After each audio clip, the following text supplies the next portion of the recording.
राम राम किसान भाइयों, मैं नितिन फिर से हाजिर हूँ आपके अपने चैनल फर्टिलाइजर एक्सपर्ट में। किसान भाइयों, आज हम बात करने वाले हैं कॉपर सल्फेट के बारे में कि आखिरकार कॉपर सल्फेट क्या है, कौन कौन सी बीमारियों को ये रोक सकता है, कौन कौन सी फसलों पे हम इसका उपयोग कर सकते हैं, क्या इसकी डोज रहेगी, क्या इसकी कीमत रहेगी, इसके साथ हम कौन से कीटनाशक को मिला सकते हैं, कौन से फंगिसाइड को मिला सकते हैं, क्या इसके साथ हम किसी टॉनिक को या फिर किसी ग्रोथ प्रमोटर को मिला सकते हैं या फिर नहीं। एक संपूर्ण जानकारी यहाँ पर मैं आपको देने वाला हूँ, तो वीडियो को आप पूरा जरूर देखें जिससे कि आपको एक बेहतर और सही जानकारी मिल सके। तो चलिए शुरू कर रहे थे हम कॉपर सल्फेट के बारे में। कॉपर सल्फेट क्या है? तो कॉपर सल्फेट किसान भाइयों, नीले थोते को कॉपर सल्फेट कहा जाता है। इसके बहुत सारे फायदे आपको देखने को मिल जाएंगे, जैसे कि यदि आपकी फसल के ऊपर फ्रूट रोट की समस्या चल रही है तो इसे ये आसानी के साथ कवर कर लेता है। दूसरा किसान भाई, झुलसा रोग हमारी फसलों पर पत्तियों पर लग जाता है, उससे भी किसान भाइयों हमारी फसल को बचा सकता है। इसके साथ साथ हमें डाउनी मिल्ड्यू हमारी फसल के अंदर लग जाता है, उस पर भी इसके बेहतर रिजल्ट आपको देखने को मिल जाएंगे। साथ ही साथ बैक्टीरिया जनित जो बीमारियां रहती हैं उन पर भी किसान भाइयों कॉपर सल्फेट के शानदार रिजल्ट आपको देखने को मिलते हैं।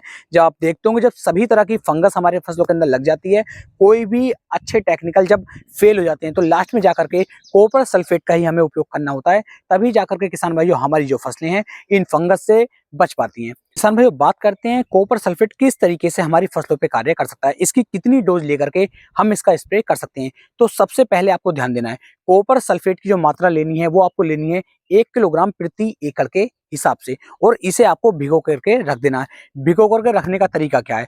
यदि आपको अभी 1 से 2 घंटे 3 घंटे के अंदर स्प्रे करना है, तब आपको इसे गुनगुने पानी के अंदर डाल करके इसे जो है आपको अच्छी तरीके से तैयार करना होगा। और यदि आपको अभी तैयार नहीं, मतलब आज स्प्रे नहीं करना है, कल की डेट में स्प्रे करना है, तब आप इसे सादे पानी के अंदर यानी कि ठंडे पानी के अंदर भी डाल कर रखेंगे, तब भी ये 2 दिन के अंदर अच्छी तरीके से घुल जाएगा और आपको बेहतर रिजल्ट निकाल करके देगा। लेकिन कभी भी कॉपर सल्फेट का जो उपयोग है वो हम डायरेक्ट नहीं करते हैं, क्योंकि किसान भाई इसका जो पीएच मान होता है वो बिल्कुल 0 रहता है, तो इससे हमारी फसलों पर काफी ज्यादा नुकसान देखने को मिल सकता है। तो इसका उपयोग करने का तरीका क्या है? इसके साथ साथ किसान भाइयों हमें जो है, जो हमारा बुझा हुआ चूना होता है, चूने का उपयोग हमें इसके साथ में करना होगा। चूने का उपयोग आप कैसे करेंगे? यदि आप 1 किलोग्राम कॉपर सल्फेट का उपयोग कर रहे हैं तो आपको 800 ग्राम जो हमारा बुझा हुए चूने का पानी लेना होगा, और बुझे हुए चूने का जो हमारा पानी होता है ये किसान भाइयों आपको एक मटके के अंदर तैयार करना है। जबकि जो हमारा कॉपर सल्फेट है इसे किसान भाइयों आप प्लास्टिक के बर्तन के अंदर भी अच्छी तरीके से तैयार कर सकते हैं। तो पहले इसे तैयार कॉपर सल्फेट को तैयार कर लीजिए, फिर बाद में किसान भाई बुझे हुए चूने को आप तैयार कर लीजिए। इन दोनों को आपस में मिक्स करके तभी आपको अपनी फसल के ऊपर इनका स्प्रे करना होता है। अब इसकी जो पीएच वैल्यू है, जैसे मैंने आपको कहा कॉपर सल्फेट की पीएच वैल्यू बिल्कुल 0 होती है, वो चूने की पीएच वैल्यू होती है ये हमारी ज्यादा होती है। तो हमें इन दोनों को मेंटेन करके चलना होता है। मेंटेन करने का मतलब ये है कि लगभग इनका जो पीएच मान है वो 7 के आसपास होना चाहिए। यदि 7 से नीचे रहता है तो हमारी फसल पे इसका इफेक्ट पड़ सकता है।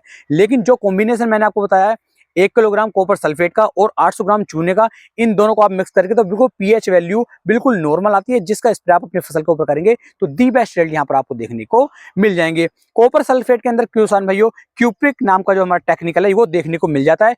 क्यूप्रिक की वजह से ही किसान भाइयों हमारी फसलों के ऊपर जो फंगस लगती है उससे ये बचाएगा, जो बैक्टीरिया जनित बीमारी लगती है उससे ही हमारी फसल को बचाएगा। तो बहुत सारे लाभ आपको देखने को मिल जाएंगे।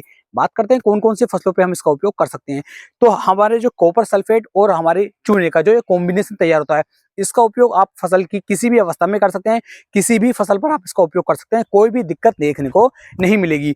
यदि आप इसका स्प्रे कर रहे हैं तब किसान भाइयों इसकी 1% की मात्रा लेकर के आप इसका स्प्रे कीजिए, बहुत ही अच्छे वाले रिजल्ट आपको देखने को मिल जाते हैं। यदि हम बात करें ड्रिंचिंग की, तो ड्रिंचिंग में किसान भाइयों आधे % के आसपास की मात्रा लेकर के तब आप इसका स्प्रे करेंगे, मतलब तब इसे ड्रिंचिंग में चलाएंगे, तब आपको इसके बेहतर रिजल्ट देखने को मिल जाएंगे। तो इस तरीके से आपको चलना है और इसका उपयोग करना है, बहुत ही अच्छे वाले रिजल्ट आपको देखने को मिलते रहते हैं। उम्मीद है मेरी ये जानकारी, मेरी वीडियो आपको बेहद पसंद आई होगी। वीडियो अच्छी लगी हो तो वीडियो को लाइक, कमेंट और शेयर कर सकते हैं। फिर मिलेंगे एक नई वीडियो में, तब तक के लिए मेरे सभी प्यारे किसान भाइयों को राम राम जी।